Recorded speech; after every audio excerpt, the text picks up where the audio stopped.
Are we ready? No. Let's get in the mood. So you don't need me until 2? Yeah. What? Yes. David. Okay. It's very different. Yeah, I went David. You went David. Cool, yes. Now into the verse.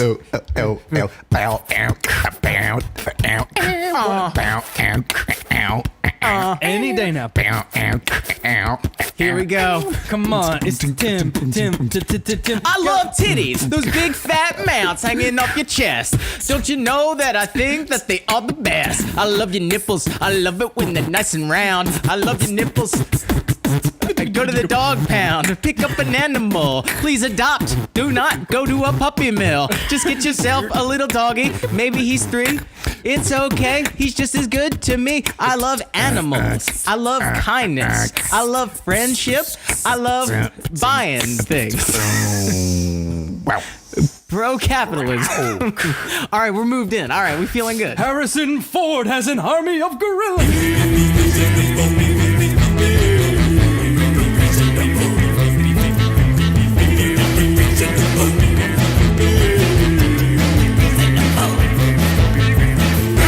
Crash a plane before they take away like your planing license. I feel like he crashes a plane like every other week. Well, no one's like, you know what, Han Solo, you can't fly no more. Oh, you well, I'm sure they say like, listen, you just flew your plane over a commercial jet, filled with civilians. You can't do that. And he just puts his hand on the guy's shoulder and is like, I made the Kessel run in 15 parsecs. I think I can flip this biplane. Like, oh, he's crazy. He's gonna fly even if we take the license away. We might as well keep it legal. Dude's insane. He's the kind of rich where it seems like he should be crazier than he is. Yeah. I think he is pretty crazy. No, but like you never really, if they're doing these things in secret or these people don't take advantage of their vast wealth. Because you would think I'd be hearing every other day that Robert Downey Jr. like just a parade of giraffes down Hollywood Boulevard because he wanted to see a bunch of giraffes in one riding day. Giraffes. But that's like, I think you underestimate how much things cost. That's extremely expensive. That's the kind of stuff that Michael Jackson would do, like someone who's the biggest music star of all time. It's probably a lot sadder than that. I think it's probably just like quietly doing a little bit of cocaine. Yeah. You're really feeling sad, having nowhere to go because you're too famous. Everyone will be taking pictures of you. And I guess. saying shame on you. So I guess I'll just stay in and do my little bag of coke. Yeah. I guess though, but I would just want to remind everybody, like every couple nights you see like a firework go off over Hollywood that just is Robert Downey Jr.'s face, and it talks, and I it's thought you were gonna like, say just I am God here. Just one little banger. It's like, oh, that's Rob Downey Jr. He likes to set those off every now and again. Just sitting there like in his underwear, just lit off a fire. He's like, that was Powerful. great. I have I like do more coke now. I like to pretend he lives in that house that's above the Hollywood Bowl. I know that's not. Actually, I don't even think that's a house. I don't know what it is, but do you know what I'm talking about? I don't know. I'm just going to pretend. Are you talking about the cross? He lives in the cross above the Hollywood Bowl. He's looking down. You can see there's lights at like if you're sitting in the Hollywood Bowl. There's just this one mansion that overlooks the greatest artists of the day. Yeah, he's sitting there with like those opera binoculars. Like, oh dear, and like a fucking phone. What are those called? Earophones. Take a look at this, Emilio Estevez. Is that who he's hanging out with? I don't know. Like, weren't those the guys in the '80s? The new Brat Pack. There's like the 6 of them. It was like Johnny Depp. All I know is that Tobey Maguire, Leonardo DiCaprio, and who's the other one? The Pussy Posse. Pussy Posse. It's either self-named. I don't know what's worse. No, it was the dude from. Fuck me. It was the dude from Entourage, David Blaine. I just spilled Saved his brilliance. I'm sorry. It's okay. How did that even happen? You got excited, you gesticulated. Your arm and hit a cup. My bad. What? Just like at home. Except what I spill around there is... That's what happens when you're passionate and have a low center of gravity. These things happen. And am Italian. There's a fucking perfect storm of things getting knocked over all the time. Oh, absolutely. It's like I'm Italian and Jewish. I don't even use my mouth to talk. It comes out of my hands. Passionately talk with my hands. I don't just use them to gesture. I use them to like... I need to be understood. Just to make a point, start hitting people. Dude, that's the worst. I know people like that, just like constantly, like who are always touching, just like a little touch, like Chris Pine and Wonder Woman, just like always stroking your face. Diana. Diana. No, please, Diana. Doing like Bobby McFerrin on her, just like, don't worry. What's it called? Ball Joan? Jawbone? What's Ball it called? Jones? Jaw spanking. That sounds What do they like a call it? Dixieland jazz musician. Here's Ball Jones coming to the stage. No, what is it called? Spank janking. What do they call it when they slap? I don't know what the fuck you're talking on, about. where they slap their knees and jawbone. Oh, okay. What's it called? Ham boning? Ham boning. Oh. Yeah, Jan. I think you just said two separate words. No, it and is. you It's went, ham yeah. Yeah, Helena Hambone Carter. That's what she's Right. named after. Cool. What's she been up to? Acting, I guess. And But in being what? married to... She's just waiting for every Alice in Wonderland sequel. Yeah. Is the doc? Does she do anything apart from Tim Burton films? Tim, when am I going to have a large head again? The next one, sweetie. In the next She's just one. been set like this level of stimulus. That's my. This is the only thing she gets out of movies about all now. those weird one. Those like Johnny Depp as well, where it's like his bar. It's not about the performance. It's about how weird can I look in this film? Sure. Like, I will do nothing unless you put my eyes on a different part of my head. I think he just goes into different costume shops and like, I want to be a pirate. Oh, a pirate would be fun. I want to be a fireman. I don't know, but something to be said about that is I don't even know how the fuck he gets half of those effects. Like his movies have a very particular look, and granted, if it's good or not, I mean that's still up in the air. But Well, then he it's, was in it's the same thing with Zack Snyder, where it's like, how the fuck are you even doing this? He's that guy who I want to see be a normal guy. I like want to watch Every him. time he does a normal movie like Big Fish, it's awesome. Like it's not like a normal movie per se, but it's got like a heart to it. He's not in Big Fish. That's Ewan McGregor. Are you talking about? You're talking about Tim Burton, right? No, I'm talking about Johnny Depp as an actor. Oh, He when just- the fuck we start talking about Johnny Depp? the whole time. What are you talking about? I thought we were talking about that barely. You know what? For a Come to think of it, wasn't about when you said the pirate thing, I was like, Tim Burton never dressed as a pirate. You know what? I'm gonna let that one go. No, I know for certain he did. He does dress as a pirate. yeah. From But Helena. anyway, I was just saying he's one of those guys who I think he's just a genuine, like he's one of those dudes who makes it look easy when he's acting normal. Yeah. And I would love to just see him beat some guy. And now he's in like Orient Express, but he's the one who gets killed. He's in it for like a minute.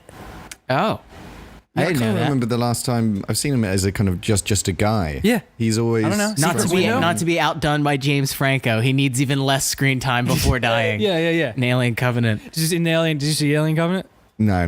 Well, James Franco clearly made some sort of request. He was like, I would love to be into something and just be, because I think it's funny. Yeah. He's like, could you imagine if I was in this movie for like a minute? And then died. And then I'm was dead. in a pod and burned to death in the first 10 minutes of the movie. I mean, that very is good. funny. Those are the other things that we're talking about, like people who should be spending their money in more crazy ways. Is we've talked about this all the time of like promoting a movie with footage from the movie that isn't even in it. And you watch it, you sit down, and it's like the first 10 minutes. It's like it's the adventure. The guy needs to go to the mountain. He's in the cave, the temple. The spirit comes out, and he gets like turned into a dog. And then for 2 hours after, there's no. It's just him wandering around the jungle as like a dog. But like when you saw the trailer, you thought it was this big family adventure. Absolutely. I feel like that's the way trailer, because I hate the way trailers spoil films. I just don't watch trailers anymore. I want to watch something that's like the film. I'm more sort of interested in the tone. Amber and I have started just turning the trailer off. We'll watch, because if we're not sure if we're even gonna like it at all, and we'll watch like the first 30 seconds, and it's like, okay, yep, sure, that looks fine. Well, like a couple of years ago, they had a really great trailer for just an okay Johnny Depp movie. It's called Black Mass. Do you remember this? Yeah, Where he plays I saw like Black the Boston Mass. mobster. Yeah. The movie was It's okay, but that trailer was just like a short scene for the movie. Yeah. It was just an exchange from the movie of like him intimidating this guy at dinner, of just being like a complete psychopath.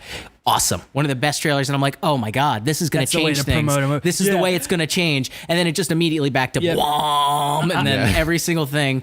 It's like, And also Jesus Christ. spooky choral versions of your like favorite sort of the child hits from the 90s. Everybody wants to. It's always some fucking children's choir from North London or some bullshit. Singing Mambo Number 5, a haunting rendition. A little bit of Monica in my life. Oh, dude, that would kill. That would be very If that was like haunting. Suicide Squad 2 trailer, you know it. Mambo number 5. That would destroy. Hey now, you're an all-star. Everyone would lose their fucking minds because no one knows the line anymore between like tasteful absolutely. bastardization.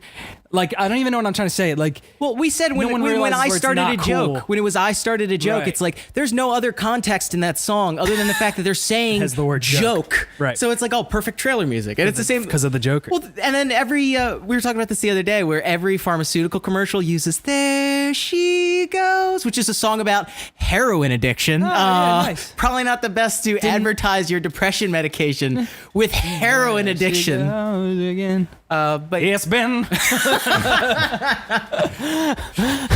I had no more. Somebody. Yeah, dude, that song is about what?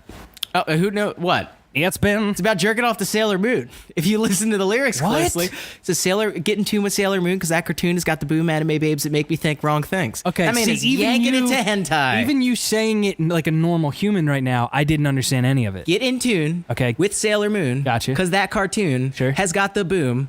The boom. Anime babes The boom, anime babes. that make okay. me think wrong things. Ah. That is the first. I will go so Wow. far as to say that is the first lyric about anime porn on a major label Yeah. in all of history. I don't think that's a big grand statement there, Tim. I think that's pretty it's the easy. first, Like, yep. possibly the last. The only. My research has been extensive. Until Josip on Deck's anime pussy. I think that was the last song. I don't know what that is. Whatever.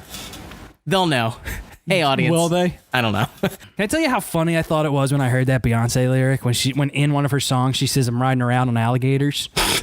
That is funny as fuck. Yeah. Because I know what she's getting at, but like just out of context, the fact that Beyonce has a lyric about riding around on an alligator is absolutely. super What funny does that, to me. what does tell you that mean? something. The meaning's lost on me. What does Well, that in mean? it's more in this context of the song. It's like what she's like. It's like southern, like that's the hot sauce in my bag. I'm looking at Amber. The hot sauce in my bag. Swag. She says I'm riding. Oh, she says. I thought she said albino. What? I thought she said albino.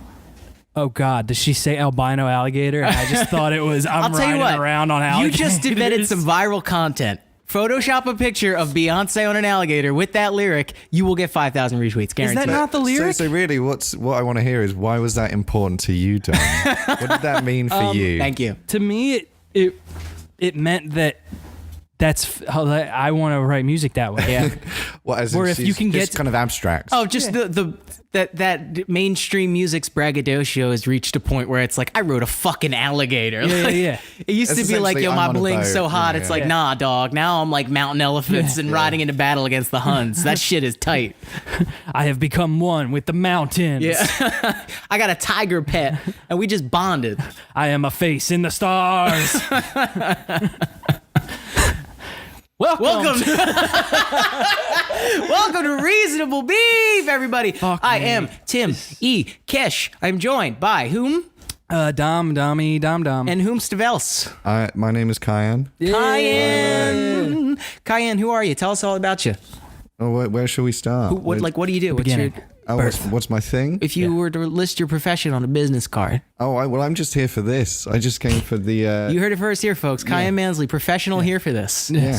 I'm here to have a conversation with these two gentlemen that I met today. That's cool. Some friendly Americans. We didn't meet today. We met today. I was walking around Hollywood with my map. I was like, where are the stars at? I'd like to meet them. And you And said, we- and I come with lifted- us. Yeah, we'll show you. I We'll lifted put up you on from a underneath podcast. of one of the stars as like a fucking sewer grate. Hey, You want to see what Michael J. Fox you want to see the real stars? Yeah. Kyan's a writer. He's a writer and director and actor. Yeah. You're an actor. Those things. Yeah. I'm like a dom. And he's very good at it. Dom. He's also a dom, no sub. So if someday, I mean, that's the ultimate, right? Like Spielberg, when you get to the point where someone calls other people who do what you do your last name, Right. like that's you've won. It's Just over. like Benedict Arnold. That dude is just one history. Right. I get that. There's an Italian restaurant right near where I live, and I asked if I could film in there, and I had like a DSLR and like a couple of actors. Like I set up my own sound equipment. Right. But now whenever I go there, the chef calls me Ridley Scott. He's like, "Hey, it's Ridley Scott." That's an interesting I like that one that's to pick. Yeah. That's his number one director. I did like a conversation between like a couple on a first date. And he's like, Ridley Scott. Hey, alien! Yeah, like the famous works of Sir Ridley Scott. Is he a sir? I believe he is. I thought, think yeah. he's knighted. That's very interesting. Would you say Ridley Scott is more wide? Like, I feel like you'd be hard pressed to find people who even know his name generally. Yeah, I in America. feel like everyone's aware of Spielberg. I feel like you Yeah. sort of just as a famous director, people go there first. It's like I mean, obviously he's incredibly established, but maybe he just loves Blade Runner. This guy, and he's like, hey, it's Ridley Scott. It'd be weird if he was like, he's like a huge G.I. Jane fan. Like he likes like one of the really weird, like tucked away ones. Didn't even know Did you that guys ever existed. see? Is it Legend, which is like a really like Tom Cruise's like first film? What? And he looks disgusting. He's like, Tom Cruise? He's like, he's got like a monobrow. And he's Oh, yeah. And he's like, I don't know. He grows into being handsome, but it's like set in like a magical forest. It's very beautiful, but it's like. Does he play a satyr? No, he plays. Tom He Cruise with the plays like an unibrow? elf or something. He's like this, what? like Well, he's the size. spirit of the forest, and it's just like a very weird Ridley Scott movie. Yeah. It's like Hello, I'm Puck.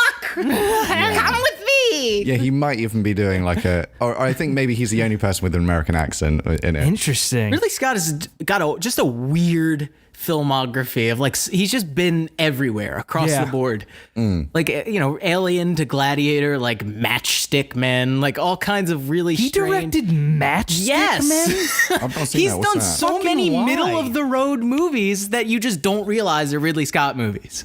Because they're not that's like cool. the prestige Ridley Honestly, Scott man, that's movies. what I want, though. I would like, as far as a goal for what you can do. I mean, Spielberg does it a little, where he's got his flavor, but he still like he'll make a scary movie, and then he'll make a family thing, or he'll make like a war drama, or Spielberg? I feel like Spielberg, he's quite pulled back, but you can feel a Spielberg touch to his Of course. voice. Whereas Ridley Scott seems so diverse. It just seems like generally like a well-made film. Right. But Right. you don't go, that's a classic Ridley Scott movie. Well, I Yeah, almost yeah. feel like Ridley Scott has the benefit. He almost thinks like a young man, where he's constantly always taking in new influence instead of kind of like closing himself off. Yeah. He's always up to date on like the latest technology, the latest visual shit. Yeah. I guess. And I don't know. That's always been impressive about him. And considering he's like fucking 80, right? He's ancient. I That's think really cool. With these kind of directors, they just like to work. They just want to be working constantly. Yeah, 'cause otherwise absolutely. the dark thoughts come. So they just keep working. But there's plenty of directors who just keep working, but like to keep innovating, I think is very unique. And I mean, hit or miss. Like he doesn't always make the best movies, but he's always innovating. Yeah. So you gotta, you gotta throw him a bone for that. Hey, we're doing Defenders 5.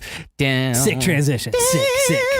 Flawless. These are the new rules. We decided that we would like to work in Hollywood, so we're gonna stop doing puller downers of the fresh. It felt that part of it always felt a little nasty. Yeah, it always when we felt were like doing I don't it. know why I didn't like it, but I didn't like it. But I don't think it should be like, I don't think everyone should like it as much Yeah. as they do. Like it kind of, it's coming at it from an angle of like that I don't. Where's that play? Why do we need to do that? Right. Like, why do we feel the need that when someone's liking something too much, we're like, oh, that's not fair at all. Yeah, sure. So we're not gonna do that. So instead, now we're just gonna defend. Yeah. We're gonna defend with all our might. We're Okay. the phalanx of film. Here we go. Who's starting? The centuries of. Maybe someone should set an example Something. first. So I don't. All right, Damo, why don't you start it off? Cool. I'm gonna do Bruce Almighty. Woo! Bruce Okay, Almighty who is directed that? Tom Shadyac or Oh, okay, yeah. How do you say his name? I never heard him say Director it of out Ace loud. Ventura. Yeah, Ace Ventura, Liar Liar. A lot of good 90s films. Yeah. Well, pretty much the Jim Carrey guy. yeah. Yeah. He knows how wasn't- to get a good performance. He out of wasn't Jim Dumb and Carrey. Dumber, was he? I don't think so. No, that was the Farrelly brothers. Right. Okay. Also, Evan Almighty. He did that as well. Yes. Oh yes. Yes, he came back for. But Which that's the most fascinating piece of the story. I'm gonna get to Bruce Almighty in a minute here because it's very general and it's kind of brief why I'd like it. But Tom Shadyac is very interesting. First of all, on Evan Almighty, that movie was made because someone was going around with a spec script about Noah's Ark. It was like a modern Noah's Ark story. Right. And they were going around all the studios, and Universal or Sony got it. Sony won the bidding war, but then Universal like immediately made a deal with them. We have to partner on this. We have to make this together. We'll be in it together. And then that script that this poor fucker wrote got retooled into Evan Almighty. It got turned into a sequel to Bruce Almighty. Right. And I would never know how close. Maybe it was super close. Maybe already it was like, oh, he's a congressman and he gets talked to by God and blah, blah, blah. So maybe it didn't need that much. But that's wild to me. And what the fuck was I just reading about? This isn't that uncommon, apparently, where they'll take something.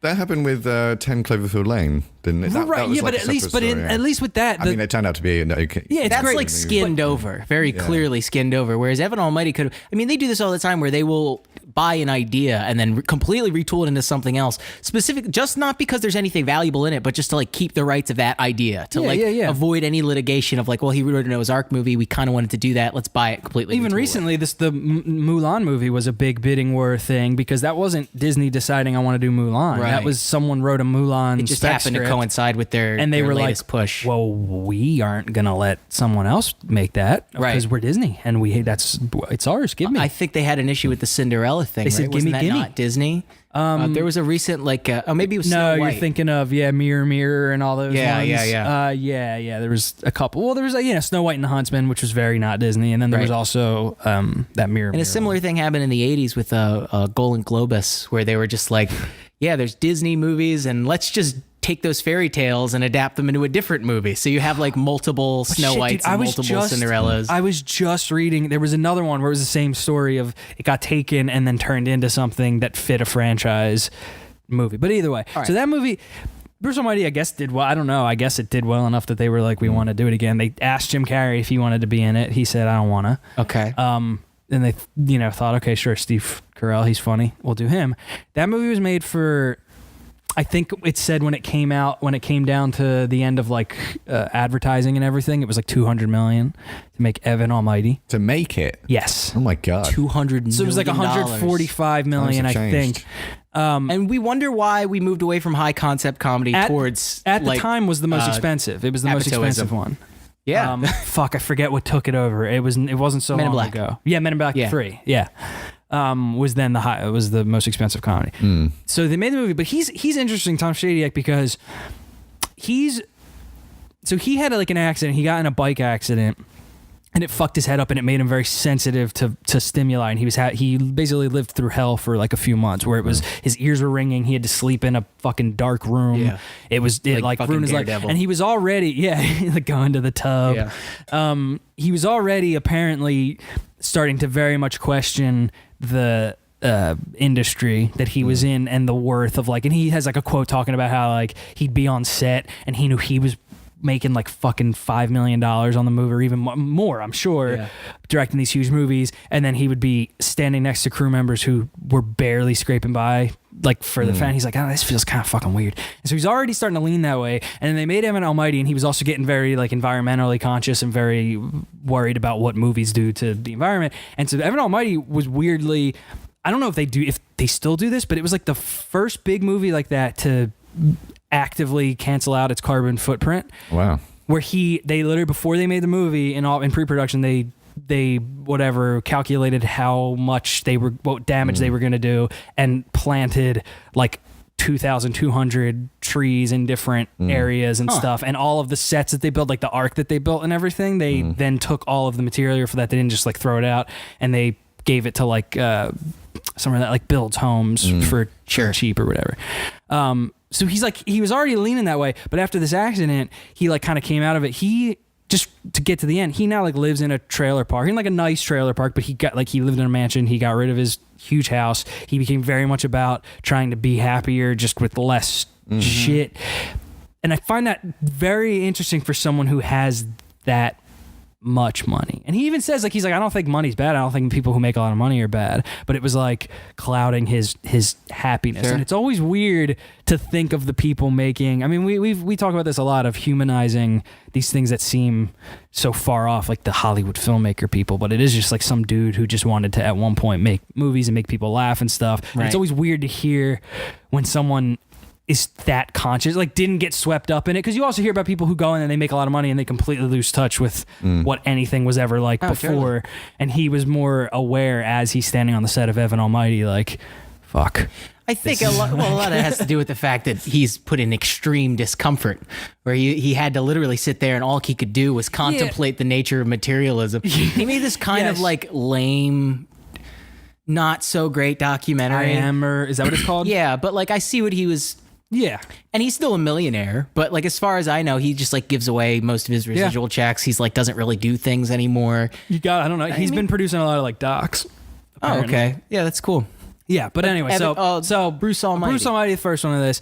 And also I guess the reason I'm saying is that you can see that this dude, when he's making, even by the time of Bruce Almighty, he's aware of like messages he's putting out, and I think he was trying to make things that were good for people. And even with Evan Almighty, like the whole point of that movie, I'd never seen it, but apparently it's a big environmental push, and it's very much about how human beings have a responsibility to take care of the planet and take care of animals, because we're smarter and stronger, and we should take care of them because we should.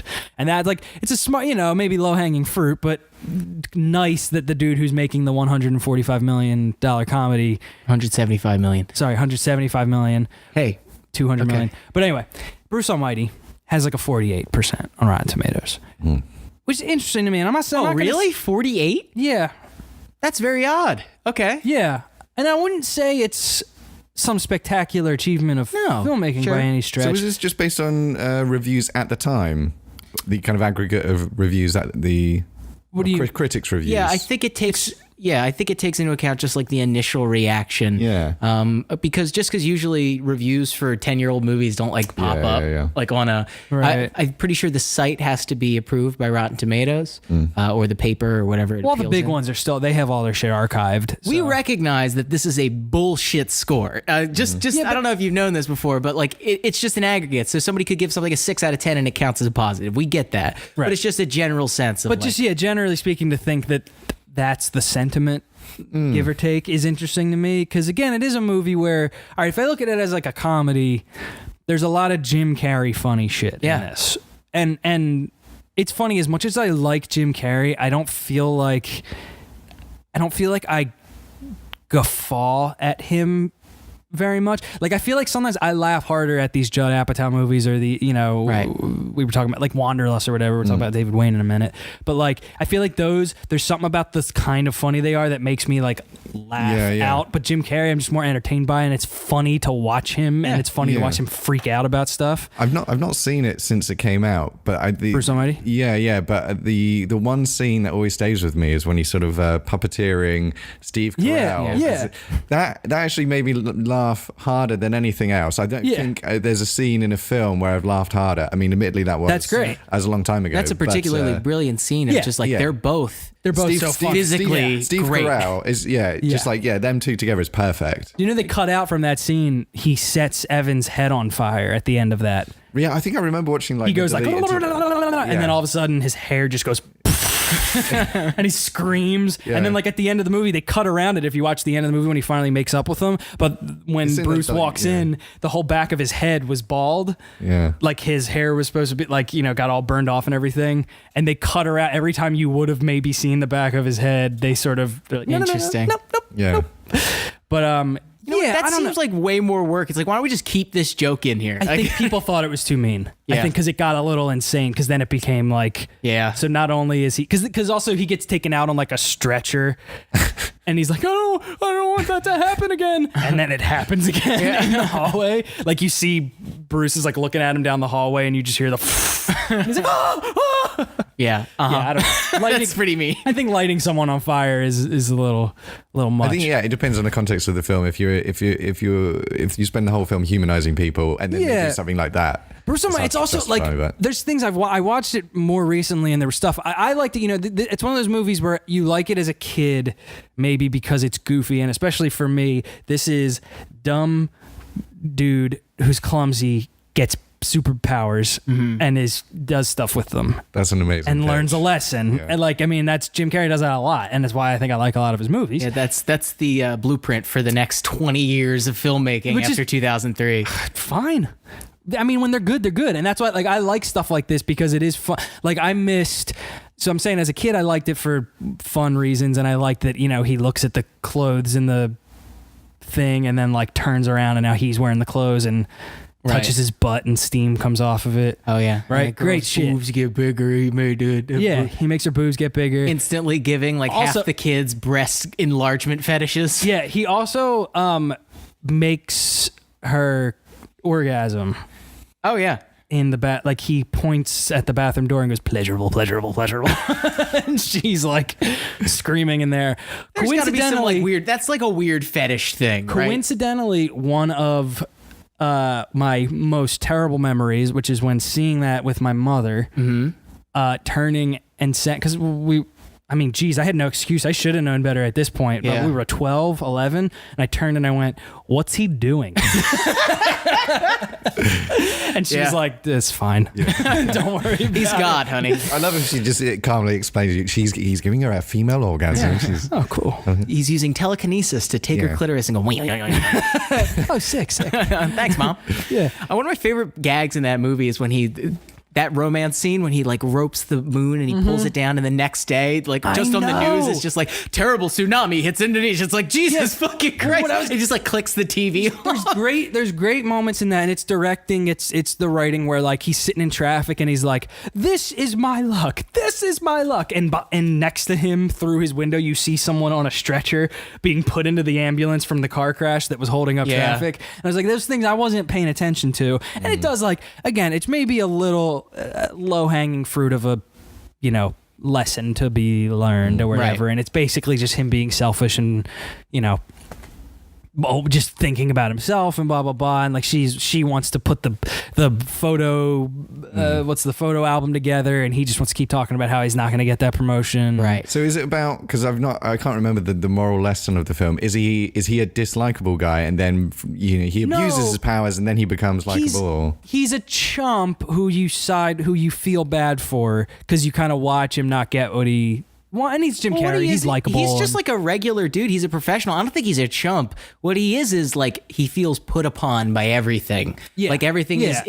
against him, and like God just hates him. And it's just that scene in the stretcher is a particular like a particularly explicit example of that, where it's just like he's not thinking about anybody. Everything is, why does my life suck? And it's just sweet. I mean, the movie, you know, Jim Carrey's good, Jennifer Aniston's good. It gave me BEA beautiful, which without a shadow of a doubt I think about every time I spell the word beautiful now.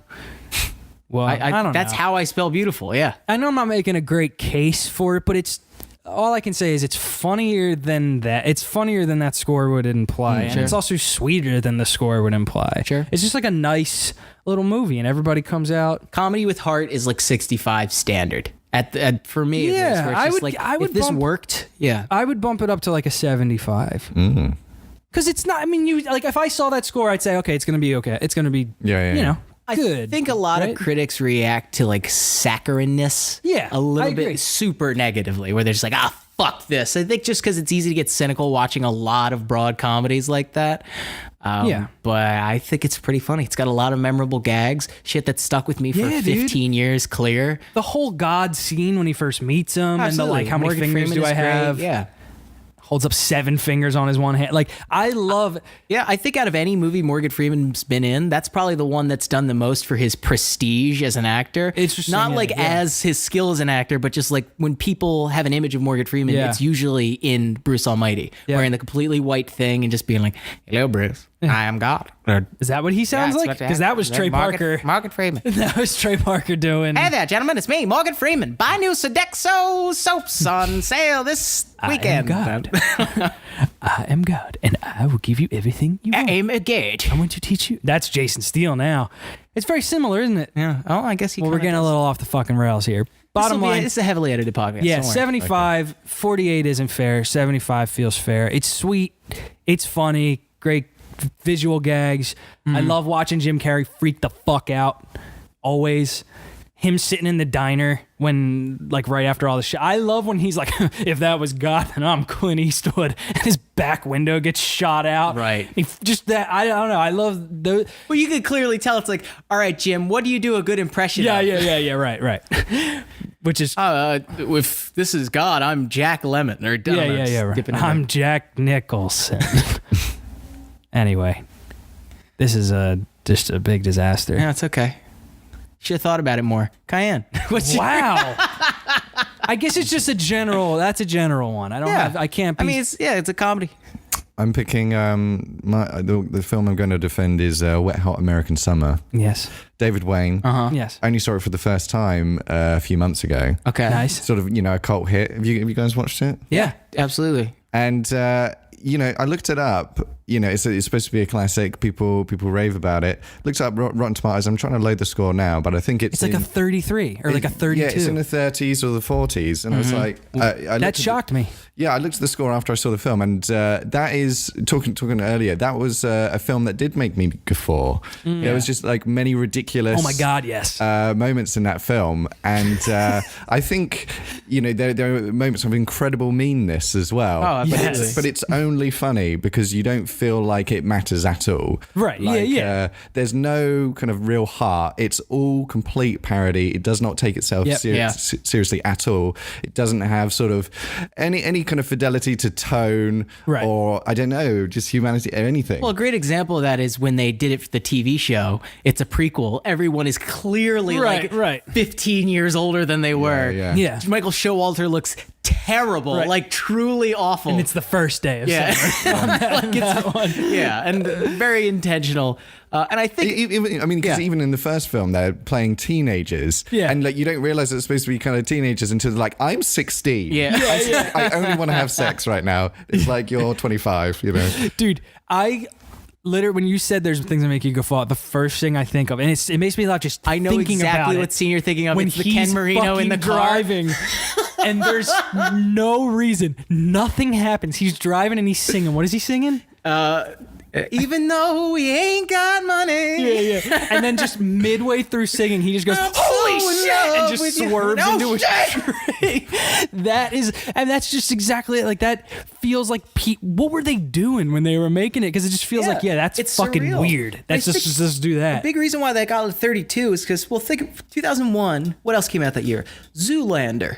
Like, we're still in that era of movie comedy. You know what I mean? Where this is very ahead of its time, of where just the surreal visual gags and just nonsensicalness is going to kind of take over. It feels very internety in that way. Yeah, absolutely. It was a little early. It belongs on the internet sketch age. It's the stuff too, like where he's like, all right, or hey guys, wait up, and he just like runs over and puts his face. They all have their faces against a cabin. Just standing still for no reason. It's I bet that's the kind of joke they came up with on the day. I felt like all they were trying to do with every scene was just make it as funny as possible. It doesn't matter what sense. There's it doesn't need to make any sense. Lots of great people. Amy Poehler's in this, right? Yeah. Oh my God. Amy Poehler. The cast is everyone who will Bradley be Cooper. famous over the next 20 years. Paul Rudd. What's it? David Archer. Hyde Pierce was in this. Michael Showalter is in this. Ken Marino, Michael Ian Black, 80 Miles, Amy Poehler, Bradley Cooper, Elizabeth Banks, Joe Latrulio, Judah Friedlander is in this, who wouldn't be famous for like another until he was on 30 Rock, and H. John Benjamin is in it. Yeah, but that's what I was trying to think of. Arch, the voice of Archer. Is the can of vegetables. Yeah. Talking vegetables. Fuck, man, it's just so funny. Like.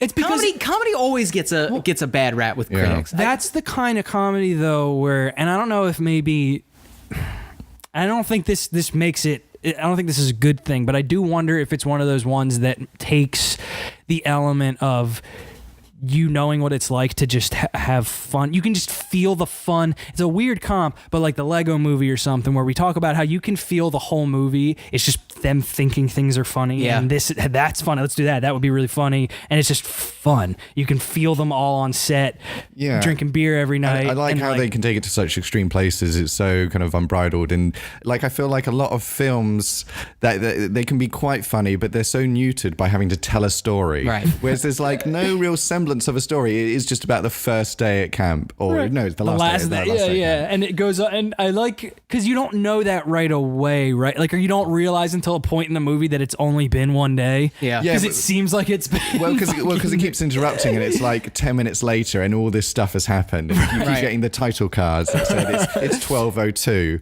then it's 12:06. He also has one of my favorite David Wayne in Wanderlust. There's like, where he's like, hey man, you got to come outside. It's Jordan Peele. He's like, hey, come outside. And his car is in the middle of the lake. And Paul Rudd's like, what happened? And he's like, man, I know. It was like crazy. Like, I'm just driving. Cut to, it's in the lake. It's like, no, don't cut to. What happened? How did it get there? And then they do it later too. Like in the car chase, they're like, he's like fighting with the guy on top of the car. And then all of a sudden they're just like in the middle of the lake again. He's like, oh, that was really easy. I see how we ended up here. Fuck, man. Sometimes it is just funnier not to have to explain things. Yeah. To just like for things to happen. Yeah. I almost wonder if that's why critics gave this a bad review, because it's like, well, there's no emotional core to this. Yeah, and it just throws out all the rules about how to tell a story. Right. And I don't know. That is why, because comedy will never stick to, I guess, the formula. Or I guess it does stick to a formula in a way, but it's always either or. It's always like a romantic comedy, or it's like a completely off the walls comedy. I don't know. I just feel like reviews of comedy needs a bit more nuance. Well, it's funny because you can look at this, and if maybe it just didn't charm you, I could see myself hating a movie like that, where you're like, this is just a bunch of people who think they're really funny. And like, you know what I mean? Like, it's just the whole movie is no one's making any sense. It's just people acting like assholes the whole time. I could see that rubbing me a wrong way in a different movie. I think, if it wasn't to your taste, but like, I remember getting on board with it just immediately. Yeah. And just like realizing what it was just a parody of all those, crappy films you've seen. Yep. It just kind of rewards you for knowing a little about genre and, right. Just, yeah, this could easily be seen as, it's a love letter to 80s camp things, but it's really not. No, it's just like not kind at of all. a middle finger. Like, this was fucking dumb. We hate this. Yeah. It is funny. How did that ever get money? Oh, I don't think it really did. Yeah, but I mean, they got enough money to make the fucking movie. Yeah. And like, It's obviously, I think, very kind of cheaply made. So they did it, it's very smart. Well, these people are all coming off having a television show, right? And this is all people from the state. I guess, yeah. And then half of them bounced into Reno 911 like shortly after this. Really? Yeah. So I think I don't think it did very well at the time, like I'm financially, sure not. and I think it's just become like a cult thing. That's What was fun? One of my favorite things was they were talking about. Have you seen the documentary on Netflix? The like behind the scenes. It's like an hour long, and it's just a bunch of footage from them while they were shooting it, and them all talking about it and reflecting on it.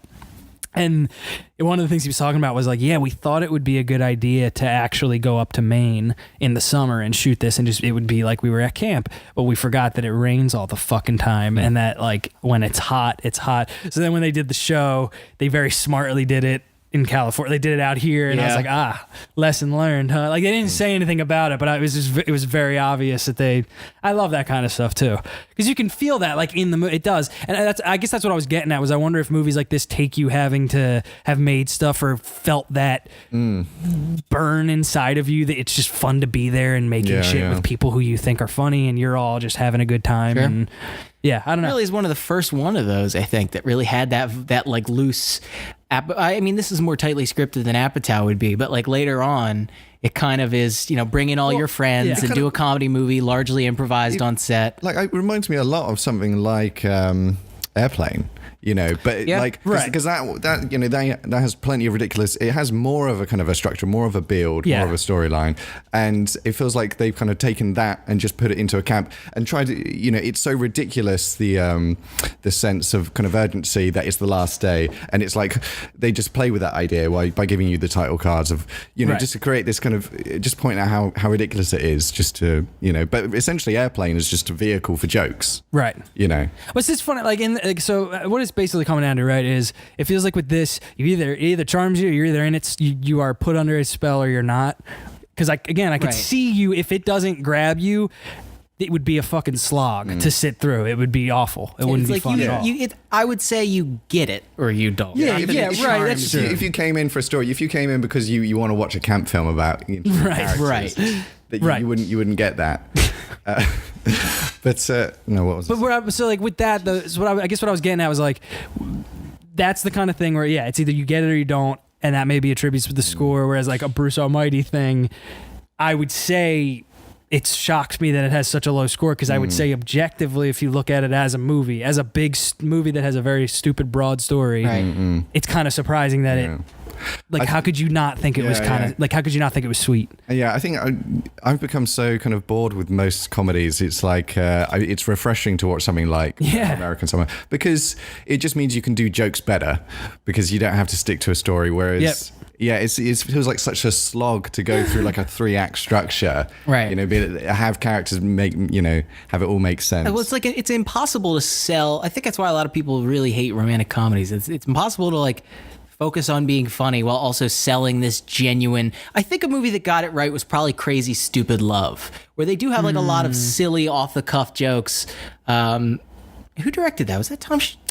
No, that I know it was written by the dude who's doing This Is Us right now. That show. Fuck. Who directed Crazy Stupid Love? I don't remember. We'll figure it out later. But it rides that line really well of like selling these characters, making you believe it while also being silly. And I think that there's definitely an art to that. It's just so less accurate than doing just like a fucking gag movie where Crazy Stupid Love is kind of real though. Like that's not. I wouldn't say that gets goofy. But I think that the humor can be just completely goofy. Like the things that they're saying, they're just being very silly, and it's very much a movie. It's very written. You know what I mean? Yeah. And I think there's something to be said for tightly scripted comedies versus kind of that's kind of what I'm craving lately. I've had it. I love this kind of thing. Wet Hot American Summer. I think I only like rom-coms when they have like a strong voice behind it. They're just something that kind of feels different. Yeah. Like I mean. It's kind of weird calling it a rom-com, but something like 500 Days of Summer, that's a genuinely funny film. And it's like I'm invested in the emotional arc of it because it really feels like it comes from a real place. Yeah. So I think I looked it up. I think it's a 32. Damn. On Rotten Tomatoes. 32. That's one of those ones too. You have the impression that that's like I don't want to say the word prestige, but I have the impression pop culturally that that's this heralded. Oh, everyone loves that movie. Well, it's a cult so classic. Goofy. It's one of those things that's ahead of its time, and people just didn't get it at the time.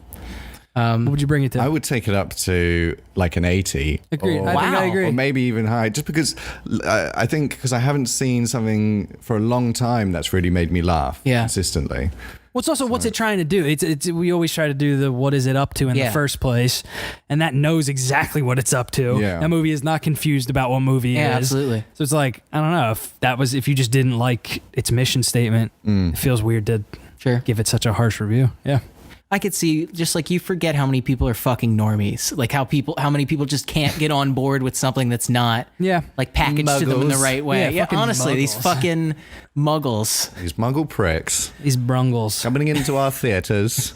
I don't get it. I really hope J.K. Rowling introduces the brungles in the in Fantastic Beasts. I was a big fan of the Brungle chapter in the Brungles. Yeah, they have that song "Video Killed the Radio Star." Mine's the 10. Also by David Wayne. It's got a 37 on Rotten Tom's. Okay, 40% audience score, which is also pretty low. What is it having? 40% audience score. 27, you said? 37. Oh. Right. Christ. But yeah, it's got a whole bunch of people in it. Yeah, the audience score on Wet Hot American Summer is 76. Right. So that's more in line with what it would be. Where I'm at, yeah. Yeah, absolutely. The 10 is a movie kind of in the vein of the Onion movie or Kentucky Fried movie. Just as something that doesn't happen anymore, which is a comedy anthology movie. I've not seen either of those. I've never seen Kentucky Fried movie. You guys just give it a watch. John Landis, it's important to watch. Yeah, I guess. I think he directed one segment of it. I think it's like a bunch of different people. I don't know. But it's good. It's basically there's 10 little shorts and they're all based on the 10 Commandments. It's opened by Paul Rudd, and they kind of, the same story sort of runs through. Like one character in this will move on to the other one, or this will be about like a strange small character in one of the first sketches. Right. And they don't always hit. Some of them are like just frankly not funny at all. But when they are funny, they are so fucking funny. It's like unbelievable. There's this great one with Ken Marino where he's this doctor, he's a surgeon, and he leaves a pair of scissors inside of a woman as a goof. And it's not as a joke, not as a gag, as a goof. And that is he like goes to court and he's being prosecuted. Like a goof. The scene, and the whole rest of the thing plays out like a very serious like court drama about this man who murdered a woman. And he's like in the courtroom going like, it was a goddamn goof. It was a goof. It was a gag. And just how there's no joke to it. It's fucking just so surreal and experimental and strange comedy. And it's amazing that this got a theatrical release. I would argue though that has more of a structure than Wet Hot American Summer. Just in that that each the through sketch line had to be drawn. has a very definitive, here's the premise of the sketch. Right. This is about a puppet who's trying to like. And that's actually in the vein of what they used to do with The State, where it would just be like they would end, or even Mr. Show, where they would like transition into another sketch at the end of their at the sketch. And I really dig it. And I think it's just impossible to find. Like it's just the lost David Wayne movie, but it's got, I mean, Justin Theroux's in it, Gretchen Mall's in it. It's impossible to talk about comedy and break down comedy without just describing. Just saying it's funny. Yeah, this is it. Well, I It's was funny. laughing at the scissors goof. That does sound funny. It's an extremely, but it doesn't always hit. Like the first one is this guy falls out of an airplane and gets like implanted in the ground, and he just lives there now. Like that's just it's where like if he they is. move him, he'll die or Right. whatever, and so. And it just isn't that funny It's that to kid open from the movie with. the OC, right? Who's that kid? Who's that guy? Well, he's not a kid.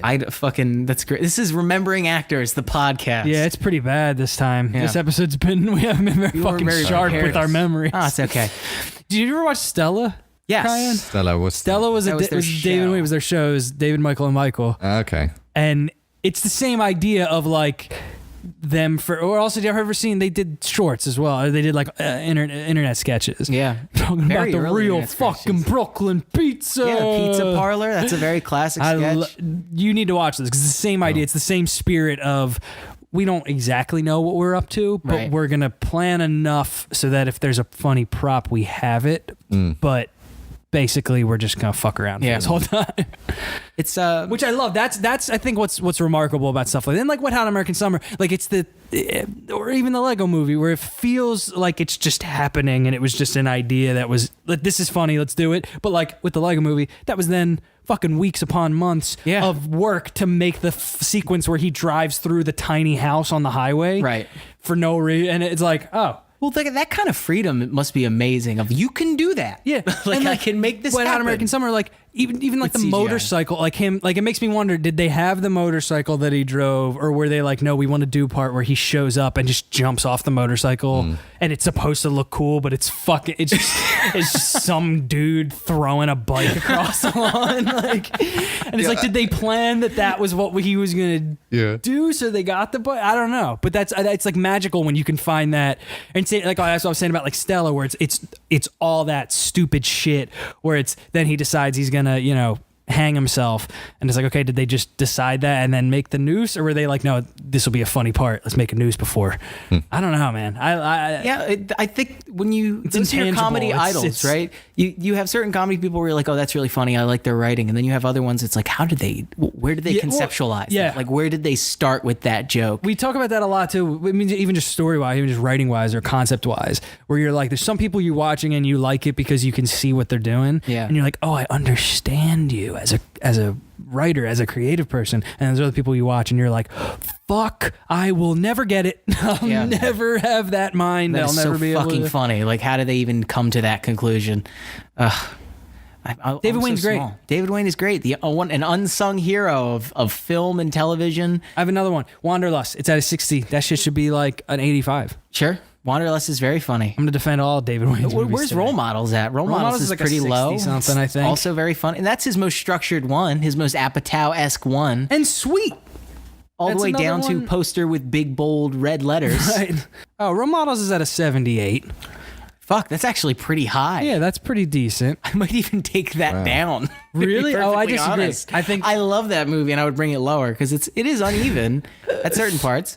I don't know. but That's got a real heart to it. That's another one that he's funny. You know, it's funny. I'm realizing, and I think he's a guy who skirts the shadows of comedy directors who don't, like, people don't really ever talk about, like, David Wayne. Oh yeah, like, I want to kind of do like a David Wayne type movie. Like, who fucking says that? But meanwhile, I'm realizing how much of his stuff has stuck with me and how many gags of stuff. Yeah. Even role models. Like, we just were talking about it instantly as soon as we started talking about it, going rub-a-dub-dub. Yeah.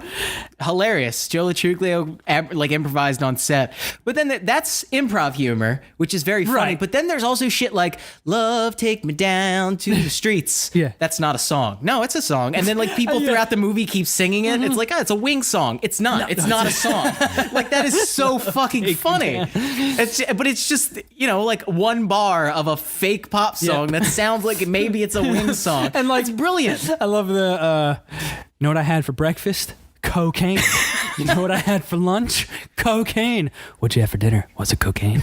That feels like fucking, that's like Jack and Dean. That's like even just the way I just did that made me think of Tim H. Yeah. I mean, they're very influential. Or he's very influential. And I don't think I realize, again, I don't, so that's our big statement for this one. David Wayne's great. David Wayne rocks. He needs to be making more movies, and you need to watch his movies more, because even he made They Came Together, and it, who saw it? Yeah. I'll tell you who. Me. You wanna know who else? Nobody. No one. No, not me. I didn't. Cool. Well, What's your favorite comedy movie? We're gonna fill time. What's the time is it? I think we're at. We're gonna fill time. God, it feels like it's been fucking 2 hours. Yeah. We're not gonna fill time. We need to do a takedown then. Whatever. Let's talk about comedy. Let's talk about the nature of comedy. I think in terms of films, going back to extreme films that just make you laugh, I think Borat's definitely up there. Sure. Where it's just a comedy. Well, now let's talk about decontextualization. Like, we just got done doing the Austin Powers episode a couple weeks ago, and a big theme of that was it's hard to take yourself out of this. It's just so quoted and so marketed and so just not taken away from its original context. And Borat is definitely one of those where it's just was so I mean, what? It's 2007, right? Mm-hmm. Is that how long ago it was? So it's about 10 years old. Yeah, Jesus. It was fucking. There used to be this. Nick Swartzen had this show on Comedy Central, and one of the sketches was just their buddy was in a coma, and he had just seen Borat right before he went into the coma. So he's like, he's going to have about a year or two of quoting Borat. He's behind the rest of us. You're going to have to deal with it, or else it's his mental health. And he's like, hey guys. And he like comes in. Just like that concept for a sketch is, first of all, stupid, but second of all, genius. Like, completely specific to what that movie is. They do that. I feel Borat is coming back around to being still, it's in that weird area of it's like hacky to do it, but it's still funny, but it's still genuine funny. People admit it is just enjoyable. I think we're now at a point where we're okay with that because we're not doing it all the time. Right. So you pop up my wife every few months, and then even still gets a good response. Fucking recently, the made me laugh. Louis C.K. If you can do it in context, like it was just like obviously my wife. You know, Louis C.K. was just on the SNL sketch where he was trying to do like a Russian accent or something, and by the end of it, he just was doing Borat. And you could tell like Kate McKinnon started to realize it and the audience started to realize it and he started to realize it. It's really funny. Like it's come back around to being kind of genuinely. What happened to him? Well, he made fucking Brothers Grimsby, which I just sent you guys a clip from this movie. So, you ever seen this, Brothers Grimsby? No, I've not watched it. This is on. This is on. I haven't seen the movie. Good? No, not at all. No, it doesn't seem that way. But it's another one of those ones where it is almost funny and amazing because you can't believe they're doing something they're doing. Mm-hmm. And I felt that way about Borat. What was the one he did too? Bruno? Fucking Gunter or what was it? Bruno. Yeah, Bruno. Yeah, right. Yeah, I remember that's an extreme. Where it was then again there was like ones like the penis talking, like the penis hole whispering or whatever. I remember watching that in the cinema. Yeah. And that happening, like a giant penis looking at the screen, talking. And then like that really made me laugh. I was like really sort of repulsed, but it's like this is hilarious. You like can't believe they're doing it. So in this Brothers Grimsby movie, movie, there's a top to that because that's funny, obviously like off color, but hilarious. Right. But then you have the Brothers Grimsby, and there's a scene where I guess a playoff of the Ace Ventura scene where he's in the mechanical elephant or rhino. Right. They're hiding from the bad guys, and the one brother goes, I have an idea, but you're not going to like it. And then it cuts to them in an elephant's vagina, hiding in an elephant's vagina. Okay? Okay. They hide from the bad guys, and like his shoe gets caught outside of it, and like he pulls his foot in, and the shoe hits the ground, and the bad guy's like, huh. The bad guy looks at it. It's kind of funny when I'm explaining it because you can't believe they did it. But when I was watching this clip, just like, oh my God. What? It's so tasteless. And then it gets better because what else are you gonna do? So classic comedy structure. Yes, you can't put them in an elephant vagina and not have an elephant penis enter the fray. Right. So then a boy elephant comes on and starts fucking the elephant, and they're in the vagina. The cat's fighting. Yeah. Who was in my room? The cats can't be near each other. Okay. They kill each other. Well, Yeah. How do you get in there? maybe the door wasn't all the way closed. I felt bad for those kitties. I close the door. I always close the door. Proud of you. But So they live. Paps boy, huh? They yeah, well, they I mean, live in the same house, but they can't. It had it's the only 12-pack that had like a nice little handle. Oh, that's I had smart. to carry it all the way back over here. Yeah, we're good to You go. want a Paps? No, I'm all right. I still got coffee in my mouth. At noon? Well, no, it's not so much the noon. Hey, it's the weekend. It's more the idea of going directly from iced coffee to beer doesn't sound pleasant to me. Feels great. Not good for the heart though, because it's like the caffeine speeding up your heart. It's like a very mild version of a speedball. Very, very mild. But that's why speedballs kill people. Coffee to beer, you mean? Speedball is cocaine and heroin. Red, but wait, what were you saying about? Caffeine speeds up your heart and beer slows it down, but it doesn't like they kind of counteract, so your heart's just fucking confused. It's kind of going ugh. Oh, that sounds terrible. I was gonna be. But it feels great. I've never done cocaine to heroin before.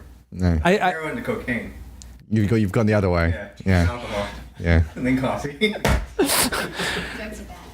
Yeah. I brought Amber along this time so she could take notes every time we say stupid shit. She's already filled up. Wow. Yeah, lots of many pages. What kind of stupid? Is that what she's really doing? No. I just thought that would be funny to say, so I said it. Were the cats fighting, or were they just like near each other? I heard I get blamed for that. It's your fault. No. Well, I used to shower, but I've been closing the door.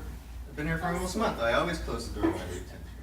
You've been here for a while. Yeah. Rita was under the desk. Oh, this is and my her last- ears were like under. Was she scared? No, she was. Well, yeah, she was. Rita doesn't have claws. Rita's the one who should stop starting shit. That Simba started it.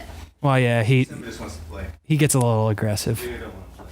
No, it's Rita don't want nothing true. to do with nobody. Well, I close that door. It's letting everyone fucking know. Rita's the one who's messing up the bathroom. She's the one who like forgets to leave the toilet paper. And Anybody Just wants one- a Paps can. Leaves all of her. Paps. she opens the Thank door. you. Absolutely. I'm all right. I just bought this because I didn't want to have to walk back later for beer. Makes sense. So I got it. Yesterday we ordered beer because I didn't want to go back out. The Uber Eats? Drizzly. Drizzly? Yeah. Is that like a thing specifically?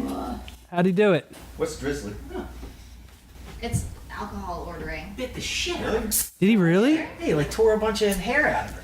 Is she bleeding or is she just? She's fine. Oh, okay. Okay. You jump up and like always. twist the. Yeah, I guess he pulled the knob with his Wow. opposable thumbs. Cat's being smart. No, he didn't do that.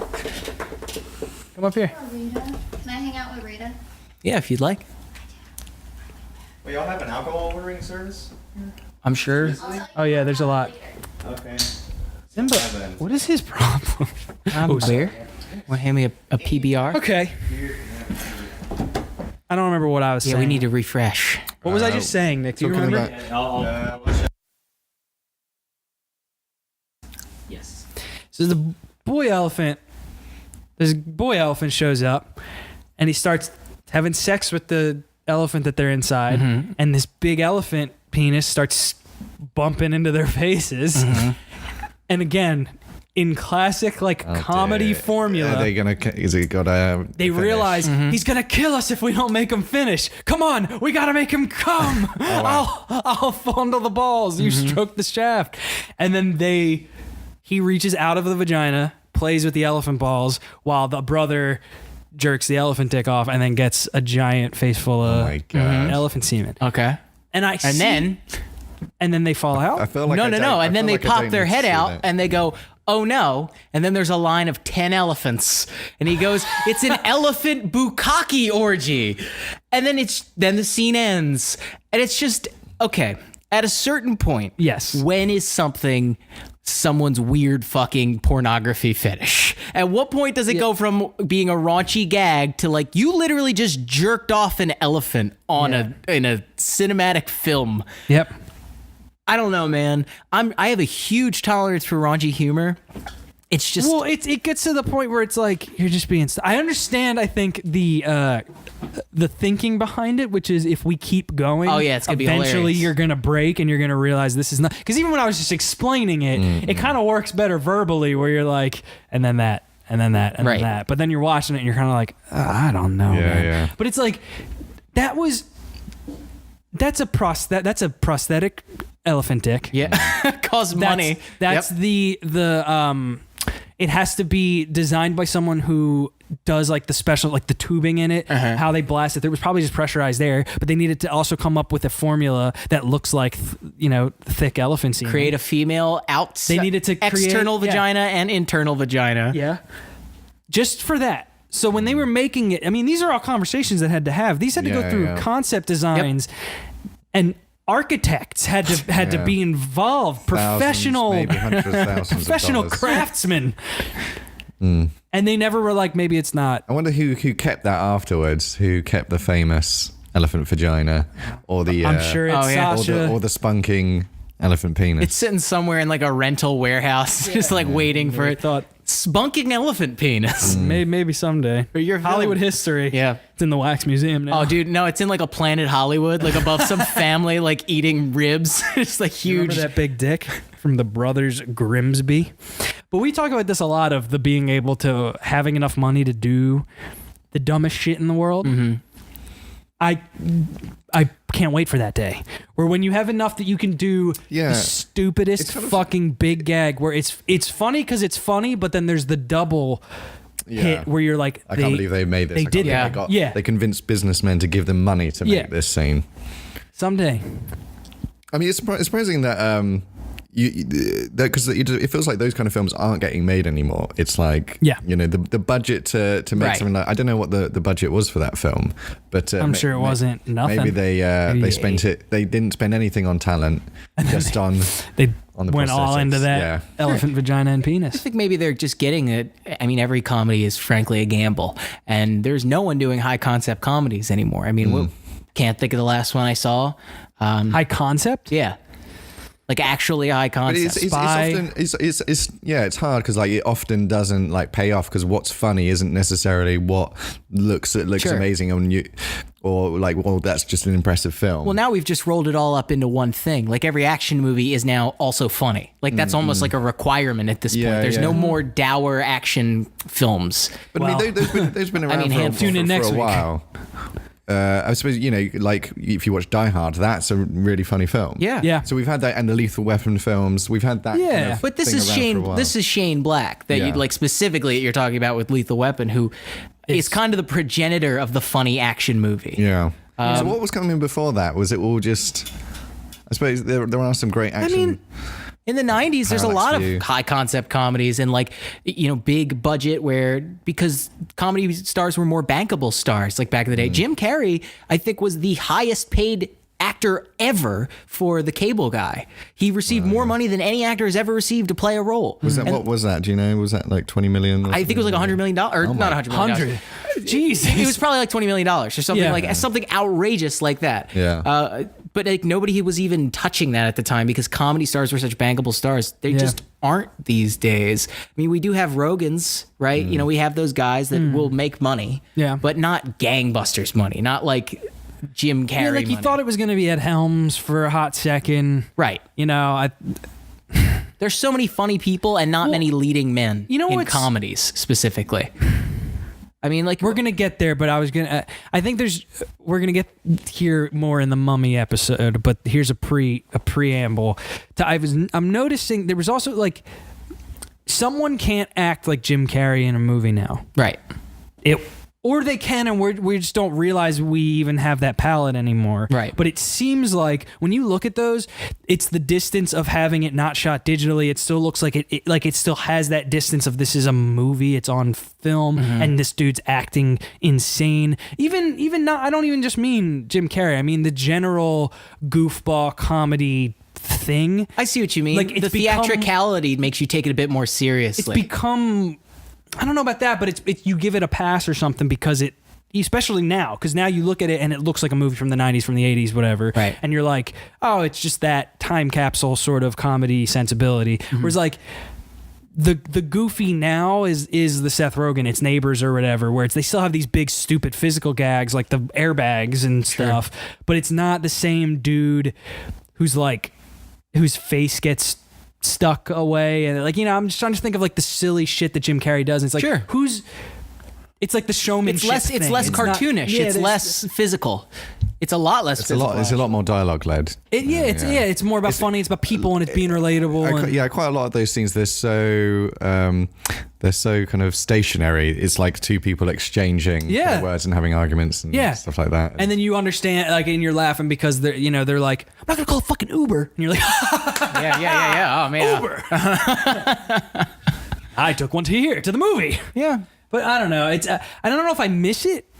Or what? I don't know if I'm saying it's a bad thing. It's just interesting to see the sensibility change so much, because you can even say like the Jim Carrey thing was still an echo of like fucking 50s, 60s screwball comedies of like the, you know, dude, he can't get up the ladder the right way and his legs are like, you know, like, where is that? I know what you mean. Do you know what I'm saying? But that's not what a screwball comedy is. For just to clarify, screwball comedy is a romantic comedy that just goes off the rails, and it's always centered around like the romance between a man and a woman. I often thought that because the term screwball comedy makes you think, there's going to be a guy who's a screwball in it. He's going to be making goofy little noises. But yeah, I mean, I think it's just the ebb and flow of comedy, and things change. Things are changing now. You can definitely see comedies are getting a lot less Apatow-ish, a little bit more tightly scripted. I'm trying to think of like a comedy I saw recently that just really blew me away. But I want to say it's you know, I do miss it. I'm going to say that pretty verbatim. I miss it. But it's funny because now when people do it, you know, when you see Jim Carrey come back and do Dumb and Dumber or whatever, or when you see, you know, Adam Sandler try to be fucking Sandy Wexler, where they're trying to do the thing again where it's like, that's just a fucking weird character that is a very definitive choice of a character, and it's funny, and he talks a funny way, and he moves a funny way. Sure. But now when you see people do that, you're like, ugh. Like, all right, tone it down. Like, you're trying real fucking hard. It's a little too broad. You know, it's like if Ace Ventura came out now, you'd be like, dude, relax. You know what I mean? I don't know. I don't know though, because if it's charming enough, like, who knows? Whatever. Yeah, it's weird. I don't know who, and I don't know if we'll get it again. I believe the tide will turn, and it'll, you know, we talk about this all the time. It's cyclical, and I think comedy films have just had their day, especially in the age of Marvel movies, where Marvel movies, a lot of them can be considered comedies. Like, they're just very punchy, very funny, and then they have this action core, and that's kind of that's the future of action movies, and it's the future of comedies. It's just what we're moving towards. But I don't know. We'll probably see a separation. Which is funny because in this age of continual splintering of genres and getting very specific and things kind of breaking off in 100 different directions, it's funny to see comedies and action movies. Well, it's because it's film come together, and it's more like that's what we want. Just put both of those things together, and I would argue that that's a direct reaction to the splintering of things, because it's now we need sure bets when it comes to to financing a movie. It needs to hit everyone. You need that stuff that's in the trailer, like a line. I'm going to watch that film. That's a witty film. Right. Well, you were about to see, you know, Hitman's Bodyguard or whatever, which is a weird, interesting thing, because this is post Deadpool Ryan Reynolds just being a comedy star with Samuel L. Jackson, and looks like it's sort of an action movie, but it's clear. I mean, it's a comedy. Just, I don't know.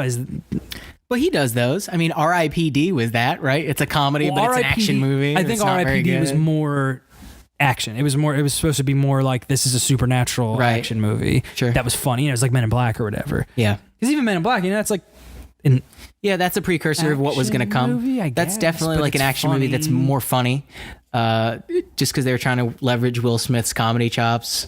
And then I don't know, kind of nobody really else did that. Nobody ever really tried to make Will Smith like the funny guy. He was always just the action star from that point forward. He was in that rom-com. I can't remember Hitch. Hitch, yeah. Yeah, but even that, he's like cool. Yeah. Like his face gets blown up. He like eats something he's allergic where did to. that? but- Oh, like where did that go? He was no longer the clown like after the 90s. I think that was, probably a response that he was having to having been the Fresh Prince for fucking 10 years, Right. or however long that was. Yeah, it's true. He did accurately reinvent himself. He was Hollywood's leading man for a long, long time, and now not so much anymore. All right, so Bruce Almighty, 75. Yeah. The 10, what was it? Oh, it's a 37. I would give it not too high, 57, because it is uneven. It's remarkably 57 uneven. is incredibly specific. Yeah, well, it's just 20 more than what it was. I see what you're saying. Okay. 57, if I saw that, I wouldn't necessarily want to watch it. Do you recommend still watching it? Well, it would be just because if you like David Wayne, you're going to like it. There's going to be shit in here that you're going to die at. But you can't just turn this on with your dad or somebody. You know what I mean? You can't just turn this on with somebody who's not going to get it because they will not enjoy it. And Wet Hot American Summer went from 32 to like 80, right? Yeah, maybe I'll put it up to 83. Fuck yeah. So 51 points. Whereas that, I would say that is more even as a comedy, that people will just like be on board with that. If you turn it on, they'll laugh at something. That's a good movie. These are all good movies. Movies are fun. David Wayne's great. Sucks. Yeah. Hollywood, baby. It's happening. It's hip. It's now. David Wayne. Comedies, be on my laughing, podcast. Yes. friends having fun, Yes. eating popcorn, Totally. with your mum. With your mom. The neighbours come round. Yes. You're all having a great time. Yeah. Comedy, life, friendship, religion, politics, Oh, okay. Trump. Wait, we're going weird. Okay, hold on. war? He's doing SEO What's right happening? now. He's just tagging the video. Was with you right till the end there. Trump, war, tragedy, Back on track. genocide. Existentialism, dark thoughts, Yeah. suicide, You know okay, what, dead though? body. Maybe- what You know happens? what though? Evidence. Let's draw the line, because that's really where it is, right? When you're thinking about comedy, it's a very short jump away from all of that, of just tragedy and war and chaos. Because like, if you're writing your dumb gag about being in an elephant's pussy, and you're not like thinking about like people die every day, Yeah. and I'm crafting this. It's almost a direct aversion to those thoughts. Yeah. How far can we go in the house? Well, I've talked about it with there's certain comedy movies that I actively dislike because they're mean, because it starts to feel like where's the line between this funny thing happening to this guy and you're like, oh no, he's sliding down the hill, oh no, no, he's all muddy, to like in Just Friends, which is a movie I really like with Ryan Reynolds, where he's like on a stretcher and he gets dropped and like breaks his neck. Yeah. And like he fucking falls face first onto solid ice and slides across it while strapped to a stretcher, and he's screaming, and Yeah. I'm kind of like, that's a little scary. I always go back and forth on when I'm watching something like Home Alone. Yeah, And, like yeah. the things he's doing to them. But there's just I think it's always trying to tell you that these people don't matter, that these are just mean They're men. terrible Right. people. He, Yeah. he throws a brick and it hits them on the head. Like that would be instant death Yes. from that height. Well, did you ever see the video where it's like realistic Home Alone, where someone has CGI'd in blood every time something hits, or like a dent in their skull, Yeah. and it's fucking scary. Movies are the worst. I mean, what are we doing here? I think that's why we have to, like, Sacha Baron Cohen takes it to an extreme place that's so removed from all of that. So, but like, there's nothing with elephants. We don't have any like controversy apart from just the ivory trade. But Is that what they call getting cummed on by an elephant? The ivory trade. yeah, Jesus He's made a deal with the devil. Christ. Okay. don't know what the guy gets out of that. But give me some of that ivory, baby. It extends your life. don't know. It's the deal. You gotta ask Sacha Baron Cohen, Yeah. because apparently. What happened to him, man? He's got such a strange career. He was in Sweeney Todd, as a pretty prominent role. Yeah. All right, whatever. All right. This was what's our time? We're done. Yeah, we're way done. All right. Thank you, Do we want to do a three-headed critic about comedy? Yeah, let's All do right. it. This is a concept where we just basically everybody says one word and it goes around in a circle until it's a coherent thought, I guess, about the state of modern comedy in this one. Oh, great. So you could give us our first word and we'll just send it around in a circle.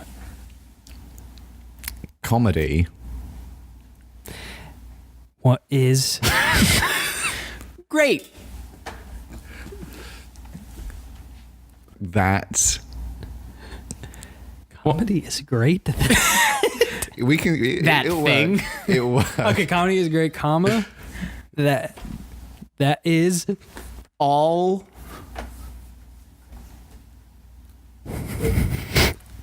Consuming? I don't know. You didn't see Khyan's face? Because his mouth formed into like 17 different consonants before that came out. I did a Jim Carrey over here. Was that it?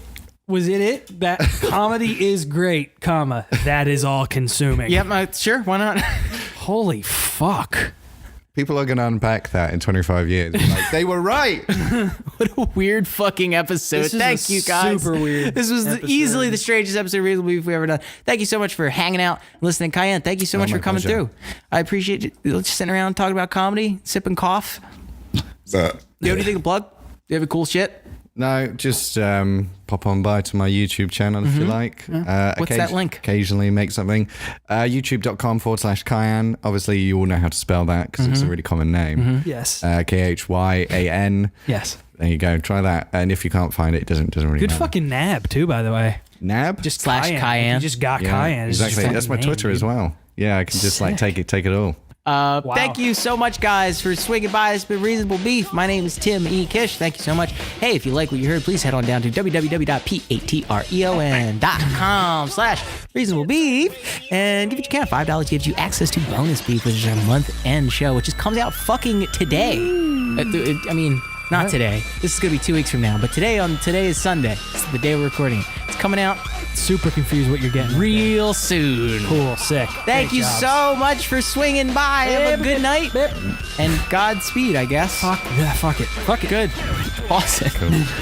I'm sure there's something in there. There was a couple of moments of actual conversation. It's a territory.